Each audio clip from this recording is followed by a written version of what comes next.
Gimana nih? Wah, Apa yang menarik teh? nggak, Tadi lu bilang kan market tiba-tiba kan koreksi ya. Jadi gimana nih? iya. Perlu khawatir apa enggak nih, Ter? Nah, perlu khawatir apa enggak sebenarnya? Ini kan kalau kita lihat dari market ya hari ini kan awal-awal masih bergerak di zona hijau tuh. Nah, terus sesi 2 itu kita lihat saham-saham teknologi seperti Goto, MTech itu ARB kan ya kok. Nah, itu sebenarnya yang ngedrag IHSG kita hari ini.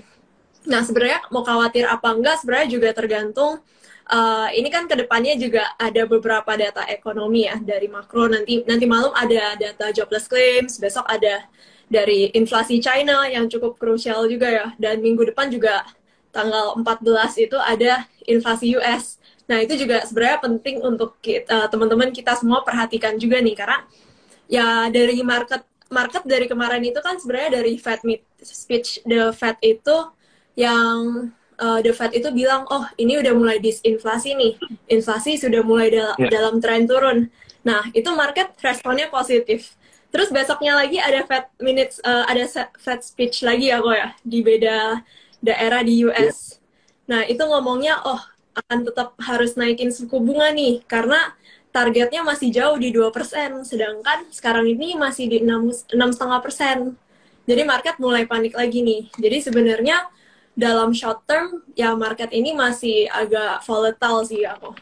Kalau kau Glenn lihatnya gimana nih kok? Apakah mengkhawatirkan atau sebenarnya justru ini saatnya agresif nih sebelum the Fed nanti udah lebih longgar lagi suku bunganya dan market bullish lagi. Justru ini kayak apakah ini waktunya Oh, agresif kok?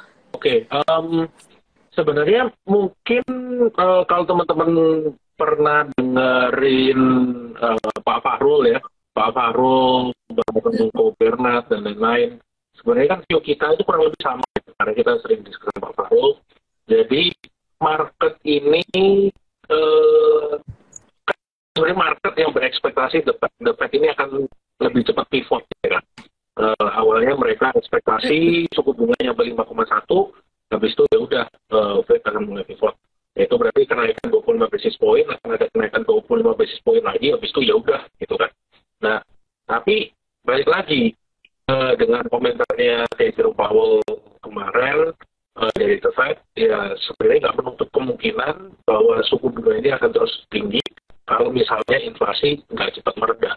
Jadi kan sebenarnya intinya itu kayak gimana ekspektasi market ini nggak sesuai dengan data-data yang ada di komentar The Fed dan lain sebagainya. Tapi mungkin kita lihat data inflasi yang ada di US nanti hari Selasa yang itu bilang, itu yang bisa menjadi kuncinya sih kalau menurut gue ya.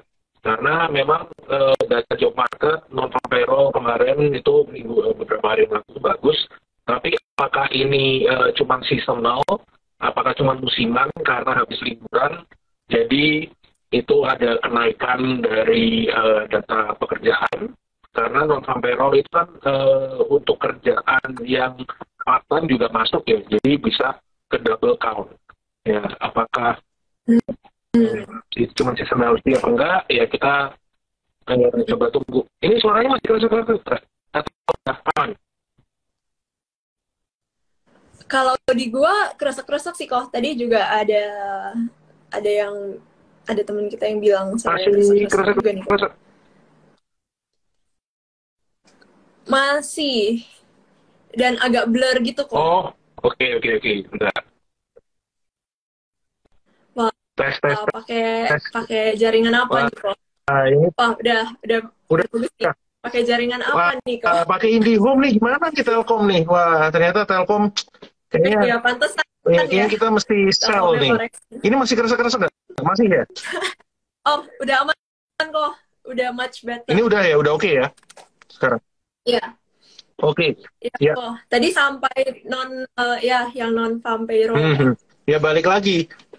Mungkin setelah nanti data inflasi muncul, terus mungkin non farm payroll nanti yang kan ada itu kan ada bulanan juga ya. Nanti di bulan Februari kalau ternyata udah bisa mereda, ya gua rasa market bisa lanjut rally.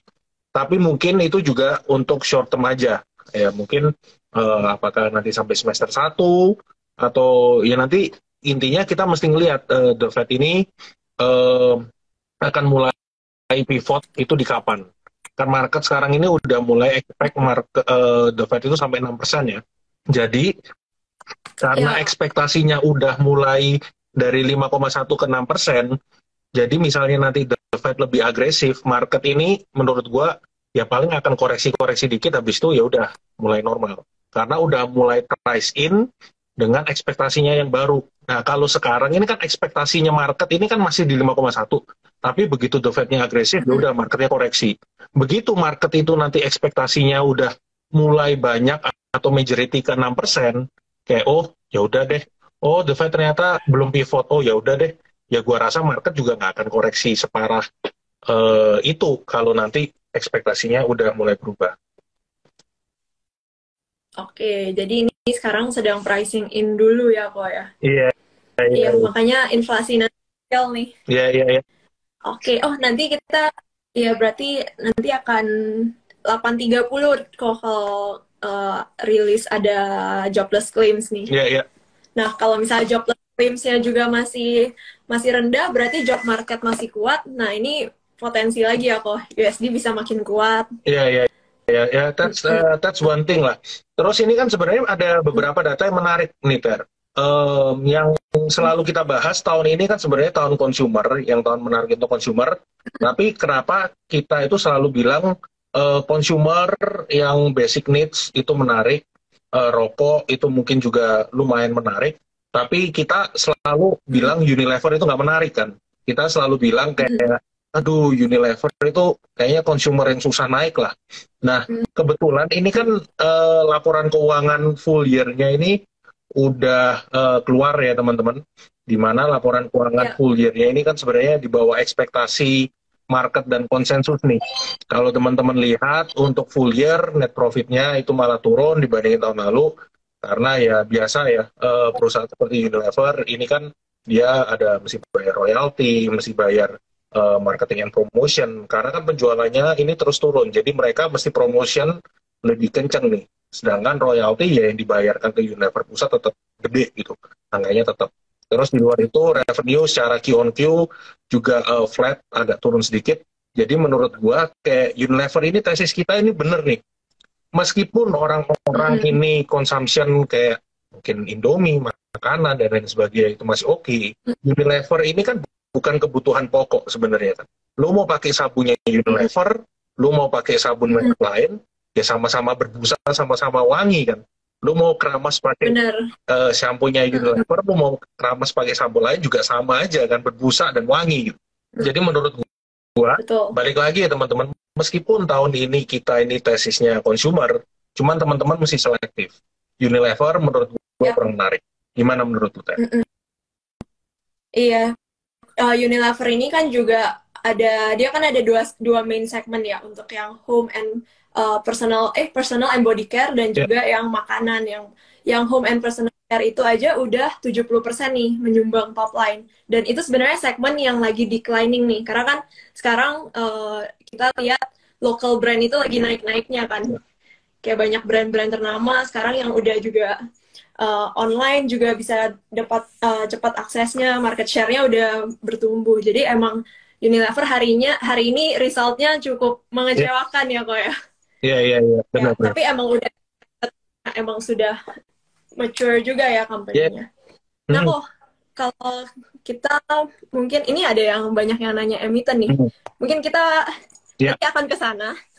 Tapi ini gue mau nanya nih hmm, kok. Kan 2 hari ini kan asing ternyata net buy kan betul. ya kok, dan itu mostly di saham big banks. Nah hari ini big banks juga kalau kita lihat 4 big banks ini menguat nih. Nah karena kalau dicek top net buy asing itu juga di saham 4 big Ya, banks ini. Nah kan belakangan ini ada beredar nih yang Jokowi udah mulai sentil-sentil nih, yang perbankan yang katanya wah ini kayaknya marginnya net interest marginnya udah ketinggian nih. Apakah harus dikaji ulang nih sama OJK? Nah, kalau dari pengalaman lu nih kok, ini kan bukan ya, pertama ya, kali ya kok ya. Di 2016 itu juga pernah diregulasiin seperti itu ya ya. kok. Nah, kalau menurut lo nih, apakah ini menjadi satu hal yang bisa kita waspadai nih? Mungkin, oh yang dulunya kita bobotnya gede banget di perbankan, oh udah harus mulai kurangin, atau sebenarnya perbankan itu bakal sesuai dengan prediksi nih, yang katanya loan growth tahun ini kan masih bakal tumbuh double digit ya kok, which is masih bagus banget tuh. Nah, pandangan lu gimana kok?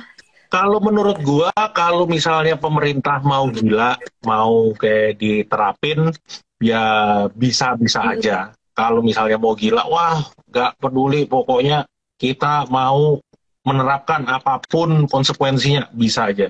Tapi balik lagi, mesti gini, Ter. Kayak, kenapa suku bunga, pertama gini, kenapa suku bunga di Indonesia itu lebih tinggi dibandingkan misalnya, let's say, Amerika, atau negara-negara kayak di Eropa, dan lain sebagainya. Karena satu hal, Indonesia itu memiliki resiko yang lebih gede daripada orang invest naruh duit di Indonesia, itu resikonya lebih gede dibandingkan kayak di negara-negara yang gue sebutin tadi. Itu satu. Terus karena resikonya lebih gede, kenapa? Ya karena satu, Indonesia itu masih negara berkembang. Kedua, orang-orangnya ini ya secara financially belum lebih maju, belum lebih mapan dibandingkan negara-negara maju gitu kan. Nah, terus kalau kita lihat jadinya kayak kalau misalnya suku bunga ini di cap ya kan, NIM-nya diturunin, berarti ini kan jadi gini, bank itu mesti narik, mesti ngecas kayak suku bunga yang gede, karena bank itu juga punya resiko ya kan, pas dia memberikan kredit, memberikan pinjaman ke orang-orang di Indonesia, itu resikonya lebih gede daripada misalnya bank di luar negeri ngasih pinjaman ke orang-orang yang warganya di sana. Karena yang gue bilang tadi, resiko financial industry di Indonesia itu lebih gede. Ya kan, entah itu resiko NPL, resiko orang-orang kayak kabur, dan lain sebagainya. Kenapa resikonya bisa lebih gede? Karena sistemnya yang satu, pertama sistem kita itu belum terlalu terintegrasi. Ya, sekarang udah ada BI checking, jadi misalnya lu ngajuin kredit dan lain-lain, itu bisa langsung dicek ya dari BI checking. Tapi itu kan nggak se-sophisticated di negara lain. Misalnya lu di Amerika Serikat, lu punya historis kayak, oh lu suka telat bayar dan lain sebagainya. Kredit history lu tuh kelihatan, oh ini orang jelek, oh berarti gua kalau ngasih bunga ke dia, suku bunganya gua akan lebih tinggi daripada gua ngasih ke Tere, dan juga sebaliknya. Nah, makanya kayak Indonesia ini agak sulit karena perbankan itu harus kayak mempersiapkan untuk resiko itu. Jadi ya mereka mesti ngecas gede. Kalau itu diatur, misalnya nanti terus terjadi apa-apa, cuannya banking ini bisa habis. Nah, banking ini kan adalah backbone-nya dari ekonomi Indonesia, ya kan, sektor perbankan, sektor financials. Nah, kalau sampai sektor finansialnya ke hit, terus misalnya Indonesia kayak financially agak mulai gonjang-ganjing, investor kan makin takut. Orang yang awalnya mau investasi di Indonesia, udah resikonya gede, ditambah kayak begitu ada begituan, mereka makin males kan. Ah yaudah deh, gue invest di negara gue aja deh. Jadi menurut gue agak susah kalau mau diimplementasikan. Tapi kalau government-nya mulai kayak apapun resikonya gue mau implementasikan, ya bisa aja. Tapi menurut gue enggak lah. Oke, karena itu udah masalah fundamentalnya ya. Ada trade-off lah ya dengan suku bunga yang tinggi. Nah, jadi kalau menurut lu gimana nih kalau Big Banks ini? Big Banks bakal gimana? Kan ini resultnya juga udah keluar semua ya kemarin. Kalau menurut gue gini, Big Banks ini akan bisa rally lagi kalau asing itu masuk atau ada inflow yang lumayan gede. Kenapa gue bilang asing? Karena kalau lu lihat banking ini kan porsinya di IHSG itu udah yang paling gede ya. Jadi dikala semua sektor tahun lalu itu not doing well, sektor perbankan itu kan yang doing very well kan. Laporan keuangan banking dari kuartal ke kuartal itu bagus banget, sedangkan sektor lain agak nggak menjanjikan gitu. Karena sektor perbankan laporan keuangannya bagus dan juga bobotnya paling gede, jadi fund manager memang paling banyak ya di sektor perbankan. Mungkin justru banyak fund manager ini yang porsi di bankingnya itu udah hampir mentok nih, udah overweight. Mm-mm. Jadi mereka sekarang mau nambah lagi ya rada susah, Bos. Kecuali mereka memang dapat subscription atau ada orang taruh dana lebih. Tapi seperti yang lu tahu, apakah orang mau menaruh dananya lebih gede lagi di kala situasi ekonomi seperti ini? Belum tentu juga kan. Ekonomi lagi tidak menentu. Terus kita misalnya ngarepin dana dari asing. Apakah asing di kala ekonomi di negara mereka melambat, mereka akan investasi gede di Indonesia? Enggak juga kan. Nah, jadi kalau kita expect kayak ada dana asing atau dana dalam negeri yang gede yang masuk, itu kayaknya enggak, kayaknya susah. Nah, jadi sektor banking ini, kalau asing nggak ada inflow, ya menurut gua bakal segini-segini aja atau justru akan agak koreksi. Ditambah lagi, tahun ini kan akan banyak IPO gede-gede nih, ya kan? Yang pertama Mm-mm. ada IPO-nya si Pertamina Geothermal, itu kan market cap kan mungkin sekitar 30-an T ya, yang dilempar ke publik sekitar 20%. Terus ada juga nanti Aman Mineral, itu market cap-nya kayak yang gue bilang tadi 150-an, yang dilempar ke publik sekitar 20% juga. Terus nanti Mm-mm. itu ada si MBM, Merdeka Battery, terus nanti rencananya semester 2 itu ada Pertamina Hulu. Nah, jadi kan banyak IPO-IPO gede nih. Tapi likuiditasnya nggak ada nih, bro. Mm-mm. Ya kan? Jadi orang mau kayak mau nggak mau ya karena likuiditasnya Mm-mm. terbatas harus kurangin porsi ya di Mm-mm. beberapa sahamnya. Yang paling gede, yang paling overweight kan banking. Ya mau nggak mau ya mesti ngurangin di banking buat subscribe ke IPO-IPO itu. Jadi menurut gua kayak banking ini apakah resultnya masih bisa bagus? Yes, resultnya bagus selama ekonomi kita baik-baik saja. Tapi apakah sahamnya bisa outperform seperti tahun lalu? Menurut gua enggak. Oke, oke, menarik, menarik nih. Oh, kok mungkin kita mulai jawab pertanyaan nih. Ada pertanyaan yang cukup menarik Hmm. nih. Boleh minta view-nya nggak kok untuk Goto yang ARB hari ini Goto ini dari sebenarnya Erwin? ARB tapi ini ya teman-teman coba lihat teknikalnya sebenarnya. Kan sebenarnya gini kayak ARB tapi dia udah patah tren apa belum sih? Coba kita lihat ya. Mm-mm. Nah, kalau teman-teman lihat, yes bener dia ARB. Tapi kalau lu lihat, sebenarnya kan kenaikannya ini dia kan udah cukup signifikan ya dari pas waktu itu rally. Mm-mm. Jadi sebenarnya gua nggak akan tarik dari sini ke sini pun itu lu lihat ini naiknya udah berapa persen dan ya ini dari Januari naiknya udah signifikan loh ya kan dari 90 ke 120. Mm-mm. Jadi Mm-mm. kalau ARB wajar nggak sih? Ya menurut gua wajar kayak ada koreksi-koreksi dulu. Nah, sebenarnya yang perlu diwaspadai, ya ini kan sebenarnya ada beberapa titik support ya kalau teman-teman mau. Misalnya kayak oke lah ini 91 agak kejauhan kalau sampai ke 91 mungkin pada shock nanti. Ini kan sebenarnya ada area-area support di sini 100 dan 107. Nah, teman-teman bisa coba pantau di area-area ini dulu sih menurut gua. Nah, kenapa Goto ini ARB? Karena kan banyak yang ekspektasi Goto ini akan masuk MSCI kan. MSCI itu sama kayak LQ45 lah, tapi buat investor-investor di luar negeri. Banyak yang expect, oh Goto ini bisa masuk nih pengumumannya nanti dini hari. Terus ternyata banyak yang mulai ngitung-ngitung ngelihat, wah kayaknya yang bulan Februari ini nggak masuk. Kemungkinan mungkin baru bisa masuk di bulan Mei. Nah, ya udah, pada jualan dulu. As simple as that. Nah, pas ditambah lagi kan ada berita kayak bahwa kayak komisaris dan lain sebagainya. Mm-mm. Menurut Betul. gua sih lebih market ini lebih hati-hati sama ya MSCI-nya itu sih. Makanya Gotonya kan koreksi duluan kalau lu lihat hari ini masuk sesi 2 langsung ARB kan. Nggak pas masuk sesi 2 lah. Kayaknya mungkin jam 2-an gitu dia ARB terus disusul sama Hartonya ikut koreksi, MTEK-nya ikut koreksi, WIRG ikut koreksi. Tapi yang koreksi duluan adalah si Goto. Oke. Oke, oke. Jadi emang setelah rally cukup signifikan, emang udah wajarnya koreksi ya. Iya, tapi apakah jadi terus orang nanya, wah kalau gitu besok boleh beli lagi dong? Kita lihat dulu ya, dia masuk apa enggak dari MSCI. Menurut gua Kalau nggak masuk ya koreksi mungkin akan bisa berlanjut. Ya orang-orang yang spekulasi dia bisa masuk ke MSCI di sini dan di sini, ya bisa aja kembali jualan. Makanya ini kan area supportnya sebenarnya agak agak lumayan jauh kan dari sini. Mungkin di sini ya kayak bisa satu atau dua kali ARB lagi misalnya. Ya tapi coba lu antri-antri aja deket-deket area sini dulu 100 107 itu.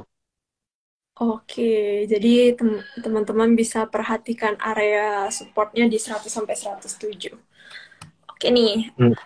Hmm. Oh ya, ada Kohans dan Cialin juga nih tadi. Nyapa dulu. Ya, Terus halo. Wah, Kohans ini kasihan nih. Dia berjuang 2 hari berturut-turut lagi batuk, tapi kemarin tetap live. Jadi iya, semangat hari ini mungkin boleh istirahat dulu ya. Gantian kita lah. iya. Oke, ini kok tadi ada yang nanya kalau misalnya mau ikut grupnya Trimega untuk dapat topik-topik itu gimana nih kok? Sebenarnya teman-teman nggak usah terlalu bingung ya. Grup ini, kalau untuk yang di grup Telegram itu kan memang limited. So far kita mungkin cuma ada 110 orang kayaknya ya. Dan itu memang selected clients khusus nasabah-nasabah online dan nasabah-nasabah online yang memang active trading. Nah itu nanti kita kan memang ada lakukan review setiap sebulan sekali. Jadi nasabah yang ada yang keluar, ada yang masuk. Tapi at the meantime, nanti teman-teman jangan berkecil hati. Sebenarnya teman-teman bisa tetap dapat stock pick kita di Terima Ideas ya, Ter ya? Iya, betul. Nah, bisa dapat di Terima Ideas. Terus juga itu rekomendasinya sebenarnya sama. Grup Telegramnya itu lebih untuk ke diskusi sih, teman-teman. Jadi kalau teman-teman belum bisa masuk ke grup Telegram kita, ya bisa gunakan Terima Ideas. Dan juga tontonin terus Market Talk ya, Ter. Rekomendasinya juga sama kok. Iya, betul. Jadi, ya pantau terus Market Talk ya, teman-teman. Kok ini banyak yang mau minta bahas saham nih? Kayaknya hari ini emang ada beberapa saham yang cukup ramai ya. Goto tadi udah, ini ada juga nih yang nanya soal ADMR. Karena koreksinya udah cukup dalam ya, kok ya? Ya. Nah, yang seperti tadi kita bahas juga ya, kok, untuk ADMR ini, sebenarnya apakah dia ini valuasinya ini kan kita tahu PE-nya udah double digit ya dibandingkan peers-nya kayak Glencore yang di global. Nah, apakah ini justified? Ya sebenarnya dia itu PE-nya tinggi karena para investor pricing in aluminiumnya ya kok ya, green aluminiumnya yang sampai sekarang itu kan belum reflect ke laporan keuangannya. Jadi kalau misalnya ini bisa breakdown dari support, itu harus hati-hati sih teman-teman. Karena ini tadi juga udah sempat mention nih, Kohans, koreksinya udah nggak cukup dalam ya. Sehat. Jadi udah nggak sehat. Iya.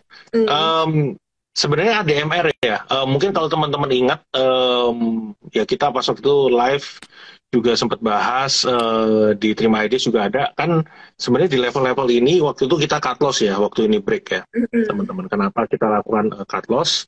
Ya karena memang melemahnya ini. Nah kalau teman-teman lihat pas melemah ini kan volumenya naik nih 3 hari berturut-turut dan juga pas break sini ya karena dia break support ya kita harus melakukan stop loss. Tapi kalau misalnya teman-teman baru mau entry biasanya kan orang-orangnya demen nih. Wah, ini lagi koreksi-koreksi, gue entry di mana ya? Menurut gue kalau teman-teman mau spekulasi, ini kan dia ada low di 14.20 ya, di area ini. Teman-teman bisa coba dulu antri nyicil titip sandal lah. Kalau orang-orang bilang itu. Coba titip sandal dekat-dekat sini, oke, ya boleh. Tapi ADMR ini, apakah ada tanda-tanda mau rebound? Belum ada, Ter. Belum ada perlawanan sama sekali. Nah, kalau belum ada perlawanan sama sekali, ini kan berarti masih tebak-tebak buah manggis kan. Wah, ini dia kapan reboundnya sih? Nah, sentimennya apakah udah ada sentimen yang positif? Belum juga sebenarnya, belum ada yang baru. Sentimen China reopening waktu itu udah bikin harga sahamnya naik, tapi habis itu juga kempes ya. Karena memang, ya kayak yang gue bilang, kayak commodities ini orang-orang udah mulai reduce, terus mulai nambah di consumer kan, makanya consumer dan retailers kayak beberapa minggu terakhir ini kan sektor itu sebenarnya yang naik. Jadi menurut gua kalau mau spekulasi itu di area sini 14.20 14.60, tapi ya mungkin nunggu agak nanti lah. Iya. Jadi kalau mau masuk ADMR, kalau misalnya dia beneran breakdown, itu harus beneran disiplin ya, stop loss-nya pasang stop loss ketat nih. Oke Niko, hari ini yang cukup ramai juga nih ada saham Tugu nih. Mungkin ada yang bertanya, wah ada apa nih? Buka market langsung arah ya. Iya, Tugu dapat jackpot kayaknya habis menang kasino gitu Ter. Kayaknya dia menang sekitar 600 sampai 700 miliar tuh menang jackpot. Jadi dapat duit. Iya. Ya, Dia sebenarnya Tugu karena kan dia ada menang ini ya, ada menang salah satu kasus akhirnya akan dibayar dan dia akan dapat sekitar yang 600 700-an M ya. Jadi kalau teman-teman lihat market cap-nya Tugu ini kan cuma 3T. Jadi sekitar kayak 20%-nya dia dapat. Jadi Tugu ini memang kan koreksinya juga udah dalam nih teman-teman. Terus dia waktu itu sempat koreksi dan sempat ngebentuk base di sini ya. Ini sideways, terus sideways di sini, akhirnya terus break. Ya ini menurut gua akan ngebentuk base yang baru nih, dekat-dekat area ini. Ini akan gua tarik. Nah, kayak support selanjutnya di kisaran ini di 1875 ya, gua rasa akan mulai ngebis-ngebis dekat-dekat sini lah. Karena kan memang hari ini penguatannya naik sempat arah, habis itu kan kempes kan. Ya di dekat-dekat sini teman-teman bisa manfaatin sebenarnya. Iya, jadi mungkin kalau udah naik seperti hari ini kita nggak saranin untuk langsung HK ya, tapi kita tunggu di area yang mending play safe nih. Bener, kata Hans gap up sebenarnya ya menurut gua tunggu cicil dulu dekat sini, dekat 1850 1900. Tapi sebenarnya kalau misalnya dia pun koreksi ke sini nutup gap, menurut gua itu justru bikin kayak pergerakannya lebih sehat, ya kan? Jadi sebenarnya kan di sini pun dia udah keluar dari area sideways-nya. Iya. Oke Niko, ada yang nanya MSCI berikut bulan apa ya kok? Bulan jadi dia itu kan setiap 3 bulan, yang minor itu ada di bulan Februari dan Agustus. Nanti yang major itu di bulan Mei dan November ya kok ya. Benar. Betul. Oke. MDKA. MDKA. Banyak yang nanya MDKA tadi kayaknya. MDKA menarik, bikin flag, lagi pullback juga. Ini pullback yang sehat. Gua demen kayak ini habis dari rally, terus dia pullback di dekat-dekat sini lah, 4.500, 4.600 ini menarik untuk entry. Oke, menarik juga ya. Soalnya MDKA ini ada emas, ada copper, dan juga untuk metalsnya dia cukup terdiversified ya. Iya. Benar. Oke Niko, ada juga yang nanya tadi ada ESA nih. ESA cukup menarik nih karena kan mereka baru RUPS ya kemarin ya, dan untuk private placement-nya itu udah ditentuin nih harganya. Ternyata di atas harga market dan sebesar 1,6 triliun. Ya. ESA cukup menarik dari sisi teknikal ya.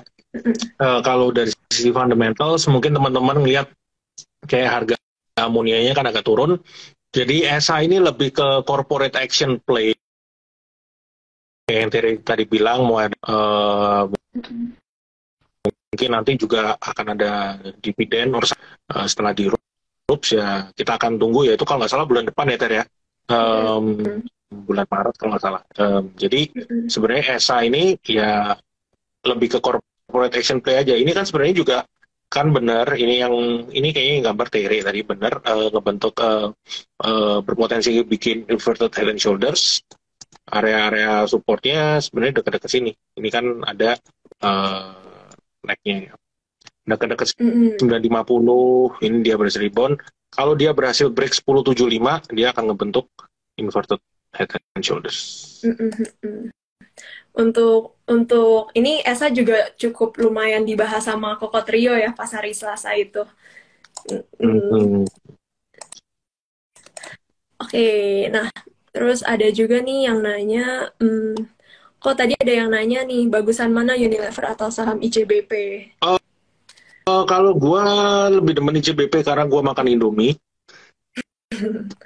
Gini, Dan gampangnya gini, kayak orang pakai produknya Unilever sama orang pakai produknya ICBP. Lebih sulit move on atau beralih produk yang mana menurut lo? ICBP, soalnya susah ada Iya. penggantinya ya. Iya, lu mau ganti Indomie Ya, yang lain, ganti mie instan apa yang ya? lain juga bener, nggak seenak itu kan. Nah, sama juga kayak kita melihat sebenarnya as simple as that, kayak produk yang dijual oleh emiten ini tuh gampang ada substitusinya apa enggak sih? Nah, ya kan. Terus misalnya kayak harga BBM naik, pricing power, orang ya ini agak ketolong lah, karena kan ada kenaikan UMR ya. Mm-mm. Tapi kan tetap aja nih, inflasi gitu kan. Biaya hidup mahal. Emang orang mau masih pakai shampoo yang 50.000, 70.000? Gua rasa kan ya mungkin cari yang alternatif lebih murahnya lah, Iya, ya kan? Ya, jadi Unilever menurut gua forget it, susah. ICBP, Indomie seleraku bener. Nah, mm-mm. lebih menarik. Dari sisi teknikal juga sama nih. Iya, Kalau teman-teman lihat ya, ini juga mm-mm. masih up terus. Eh, Unilever ini mungkin besok akan mulai bereaksi terhadap laporan keuangannya, ya we'll see kayak gimana. Yap, yap. Jadi pokoknya patokannya untuk teman-teman kalau mau di saham consumer itu produknya apakah gampang tergantikan nih. Iya. Yap. Oke, terus juga ada juga nih kok. Aman beneran jadi IPO nggak kok Medco, target jadi berapa nih? Ada yang nanya Medco nih. Medco sebenarnya kita juga ada kasih rekomendasi kemarin pas dia koreksi itu kita ada kasih rekomendasi apa ya, Yes, 2-3 hari lalu nih. Mm-mm. benar. Mungkin sebelum ke Medco, kayaknya gue tadi ngeliat banyak yang jawab BTPS. Singkat aja, BTPS ini sekarang dia masih bergerak di area sideways ya. Kalau teman-teman lihat, ini kan sekarang sideways di sini. Ini sorry belum gue update. Nah, gue naikin dulu di ke sini. BTPS sekarang sideways. Menurut gue kayak di kisaran 2.500, 2.550. Selama ini nggak break, ya still okay. Tapi kalau ini break, ini ya, sorry. Aduh, Mm-mm. jadi gerak. Oke, jadi dia Nah, menarik kalau berhasil break dari 2670. Tapi kalau enggak ya kemungkinan masih akan sideways saja. Ya, itu buat BTPS tadi kayaknya ada beberapa yang nanya. Terus Medco tadi ya, Ter ya. iya Medco nih kok. Medco ini sebenarnya kalau terlepas dari aman, dari si teknikalnya menarik. Waktu itu kan dia sideways di sini, kita rekomendasiin agak lama, orang-orang sampai bosen, ternyata pas break semua pada ngejar, kena target kita di kisaran 1.400. Terus kita rekomendasiin TP ya. Waktu itu terus agak kempes, yes, koreksi-koreksi wajar. Terus kan kita mungkin di live-live sebelumnya juga teman-teman udah ingat ya, kita rekomendasiin beli di area-area ini 1175, 1225, terus dapat kan area buy, terus dia berhasil rebound. Nah, Medco ini menurut gue masih menarik, cukup menarik, resisten 1400, katalisnya ya dari oil and gas bisnis mereka, aman mineral mereka yang mau IPO, aman itu kan nanti rencananya kurang lebih di bulan April. Nah, tapi yang gue dengar-dengar, aman ini ya kita nanti akan tunggu ya update-nya seperti apa. Karena kan kita bukan underwriter-nya, jadi kita nggak ketemu bareng manajemen dan investors. Tapi banyak yang masih ngelihat nih, ini sebenarnya menarik nggak ya, berani ngambil banyak nggak ya? Ya itu yang kita tunggu. Nanti update dari IPO, demand-nya seperti apa, Ya. itu nanti tapi listingnya di bulan April. Yap, yap, yap. Ini IPO yang sangat jumbo ya, kalau 150 triliun ya kalau nggak salah. Market cap-nya 150 triliun, tapi IPO proceed-nya kan nggak segitu. Itu kan IPO proceed-nya kan sekitar mungkin kalau nggak salah 15-20% ya. Oke. Iya. Wah, bentar, Wah. Ter. Ini ada yang bilang bahas gudang garam jarang dibahas tapi naik terus loh. Wah. Padahal ini saham yang sering kita bahas loh, ya kan? Itu terakhir kali kita live kita bahas ya kok ya. Itu pas dia awal-awal mulai ada reaksi tuh ya, pas di 22 Iya, ribu. benar. Pas kita waktu itu live, mungkin teman-teman yang nontonin live kita, waktu itu kan kita bahas sekitar 20 berapa ya, kayaknya masih 21 ribu deh. Sekarang Mm-mm. udah 27 ribu teman-teman. Ya, jadi sebenarnya naiknya udah banyak. Kalau teman-teman mau beli sekarang, ya agak hati-hati sih menurut gue, better nunggu pullback. Terus ditambah lagi yang baru gue lihat ya, baru gue dengar, itu kan laporan penjualannya HMSP udah keluar. Kan kita udah ngomong, sempat bahas pas kita live yang bahas ini, MSP itu akan keluarin volume salesnya lebih duluan Mm-mm. karena itu kan dari Philip Morris-nya kan. Jadi Philip Morris itu kan di US, di mana company US itu kan laporan keuangannya udah pada keluar. Makanya kenapa Unilever udah keluar duluan? Karena kan Unilever globalnya udah ngeluarin laporan keuangan. Sama HMSP juga kayak gitu, Philip Morris-nya udah keluarin dulu, jadi HMSP-nya keluar kelihatan di mana sebenarnya volume penjualan untuk Q4 itu turun, tapi Mm-mm. full year-nya masih naik. Nah, kita memang ngelihat kalau rokok ini kan adalah sunset industry lah, ya orang-orang Mm-mm. udah mulai hidup sehat dan bla bla bla bla bla bla. Ya jadi volume ya likely akan turun, tapi apakah penurunan volume ini itu seperti yang diekspektasikan oleh market ya kita nggak tahu reaksinya seperti apa. Cuman kalau gudang garam menurut gua Q2 dan Q3 yang kemarin itu kan udah low base banget kan. Udah Mm-mm. jelek banget lah. Q2-nya minus, Q3 juga jelek. Ya jadi Q4-nya sedikit improvement pun di Q4 itu market udah mulai ya oke lah membaik gitu kan. Dan at Mm-mm. least nggak ada capex yang aneh-aneh. Capex mereka kan udah keluar ya untuk airport, untuk nanti mau bikin jalan tol, kayak capex-nya kan sebenarnya udah ready. Jadi selama nggak announce ada capex yang aneh-aneh lagi, menurut gua gudang garam udah cukup oke lah. Oke. Wah, menarik nih, menarik. Jadi, apakah masih upside-nya masih menarik nih kok? Kalau teman-teman mau entry nih. Titik entry-nya di mana nih kok? Menurut gua agak koreksi dulu lah, di dekat-dekat sini ini udah berapa? 23 ribuan kayaknya. Hmm, oke. 23 24 lah, dekat-dekat situ dulu. Mm-mm. 23, 24 ya, teman-teman. Hmm. Ya. Hmm, oh ya kok, hari ini kan kita juga ada dari tim research kan juga ada rilis report untuk Walking the Street ya. Itu di mana ada tren sekarang orang itu semakin rajin olahraga nih.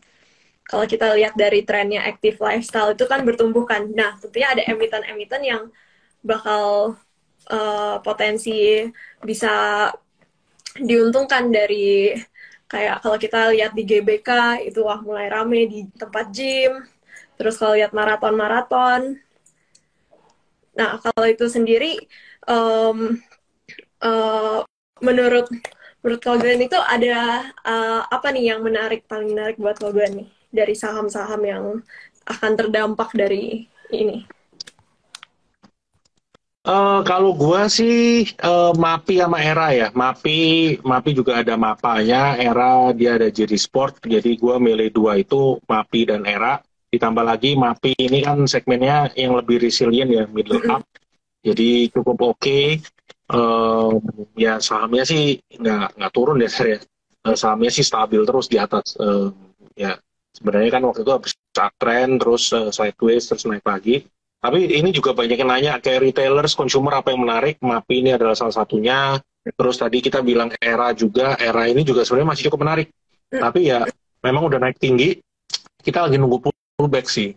Hopefully pas ada pullback itu menarik untuk entry lagi.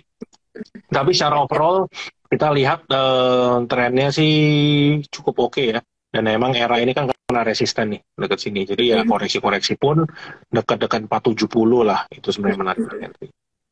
Yap, yap, yap, yap. Menarik ya. Era ini cukup menarik juga sih buat gue karena kalau kita lihat oh udah naik tinggi tapi kalau kita lihat dari valuasinya ini sebenarnya masih sebenarnya masih di bawah jauh di bawah MAPI nih dan juga kalau kita lihat dari target price dari research ini juga upside-nya lumayan masih ada upside 49% dari report yang hari ini keluar. Yep. Ada lagi nih yang nanya, Pegas gimana nih kok?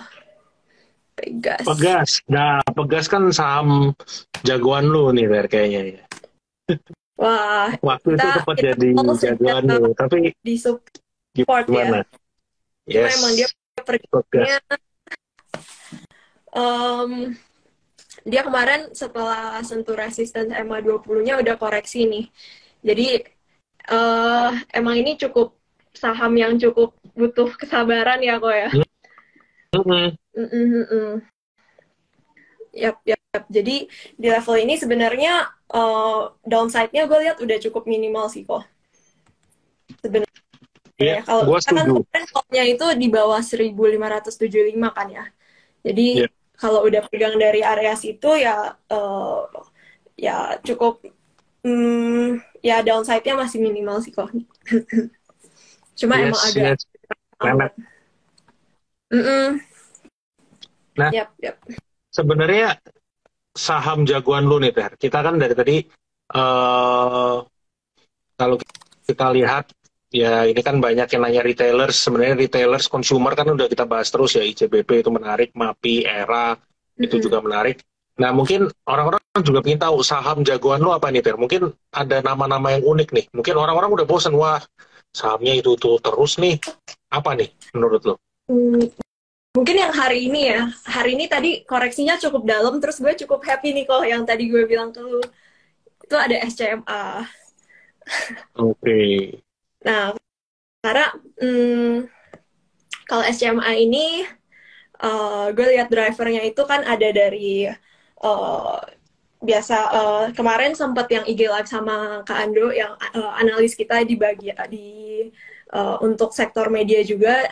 Emang kalau di tahun menjelang pemilu itu biasa revenue dari iklan itu secara historis itu biasanya bisa double dari tahun-tahun biasanya nih. Nah itu salah satu drivernya juga. Dan juga SCMA ini kan juga kalau kita bilang dia itu kan niche marketnya itu kan yang di sports kan ya. Jadi kalau dengan tren yang dengan tren active lifestyle yang meningkat, kalau dengan orang-orang sekarang mulai antusias lagi nih, ada Champions League, ada kemarin yang ada World Cup, terus yang ada kalau yang suka badminton ada BWF, terus yang badminton ada MGA juga kan, ini juga jadi drivernya nih untuk revenue mereka untuk di videonya. Dan SCMA ini menurut gue juga di level 200 ini udah support yang kuat banget ya. Jadi sebenarnya ini lebih ke midterm gitu sih kok. Jadi bukan untuk yang trading bisa fast trade, tapi kalau untuk swing ini cukup menarik karena dia pas lagi sideways dekat area 200 ini untuk koleksi tektok gitu, ini lumayan menarik. Yes. Agree. Itu untuk SCMA. Teman-teman ini kayaknya banyak yang nanya juga beberapa saham yang udah kita bahas. Yang ketinggalan nanti bisa cek untuk rekamannya aja sih ya teman-teman. Terus consumer gue hampir kelupaan itu sebenarnya Cimori. Cimori ini kan juga sebenarnya salah satu consumer yang menarik. Tapi ya memang satu dia nggak gitu liquid dan juga mungkin nggak ya pergerakannya sebenarnya juga nggak lincah-lincah amat ya Tere.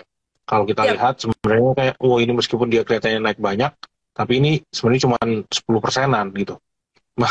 Jadi 10-15%. Jadi sebenarnya memang menurut gua kalau kayak Cimori ini as a company menarik, tapi kalau gua personally sih enggak ya, karena lewat. Jadi gua better cari yang lain. Oke. Cimori enggak dulu ya. Cimori kayaknya enggak. Mungkin ya Pak, apa gitu. Bird nih. Ada teman kita yang nanya soal Bird. Bird, kalau dari sisi technical udah dekat all time high, itu dekat-dekat berapa sih? 1950 all time high. Ya bagusnya sih ada koreksi dulu baru mau masuk. Kalau lu ngejar-ngejar di sekarang menurut gua kan agak kayak nanggung ya. Sedangkan masih banyak saham-saham yang kayak masih lumayan menarik sebenarnya. Kayak kita ngeliatin tadi BBKP ya Tere, itu kan sebenarnya juga masih lagi koreksi, tadi agak koreksi lagi. Nah di area-area sini teman-teman bisa lakuin dulu entry sebagian, kayak dekat 118, 125, ini bisa lakuin entry, cicil-cicil aja di situ. Untuk support bisa di spare sampai dekat-dekat 110, itu di BBKP. Terus BES ini juga cukup menarik kalau teman-teman lihat. Nah ini sebenarnya kan juga range-nya kan lumayan gede. Ini teman-teman bisa coba antri-antri dekat 140 ke bawah. Ini sebenarnya masih cukup oke. Terus apa lagi nih Ter?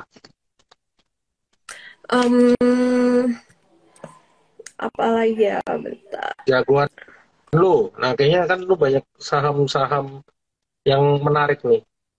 Apa ya yang kita sering ngomongin nih belakangan ini BBTN deh.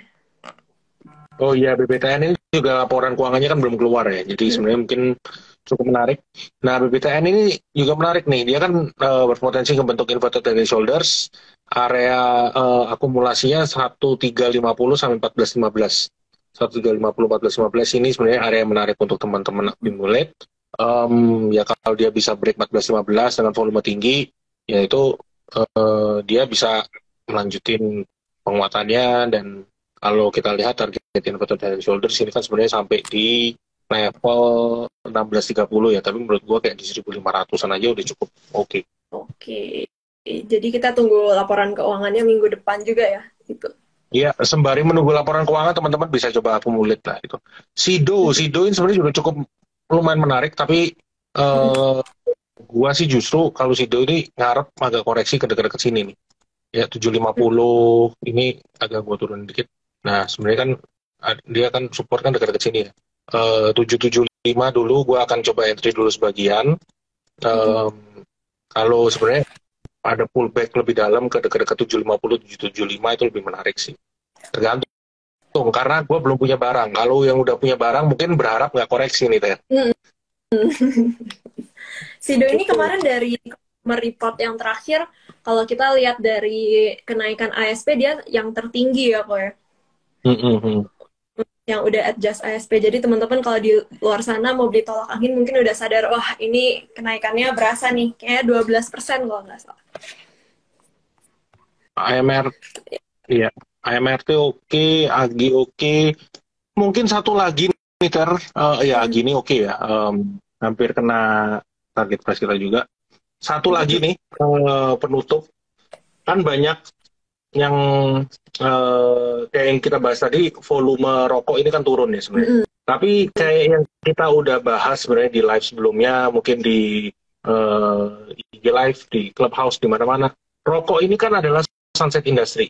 Orang-orang itu juga mulai beralih ke hidup sehat. Makanya trennya ini kan kalau teman-teman baca yang di reportnya terbaru dari Trimegah, itu ada soal healthy dan active lifestyle. Orang-orang itu mulai fokus ke sana.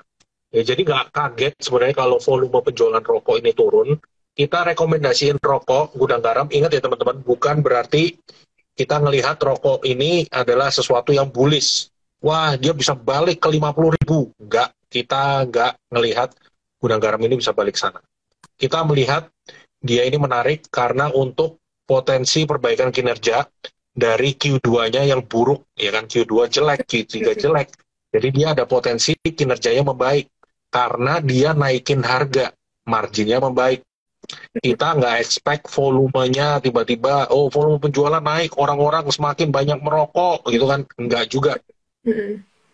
Jadi, menurut gua kayak gini-gini, Gudang Garam, HMSP, itu untuk trading aja. Untuk trading aja ya. Dan dari report itu juga untuk target price Gudang Garam itu udah mendekati juga nih. Jadi, upside-nya sudah lumayan nggak segede kalau dibanding 2 minggu lalu ya kok pas kita call. Jadi udah ada, kalau ada koreksi tadi 23, 24 itu baru 23.000, 24.000, daerah sana baru menarik ya. Yes. Oke. Yes. Oke. Thank you Ter buat malam ini. Thank you juga kok. Boleh di switch balik kok kameranya biar teman-teman bisa lihat kok Glenn lagi. Oh iya.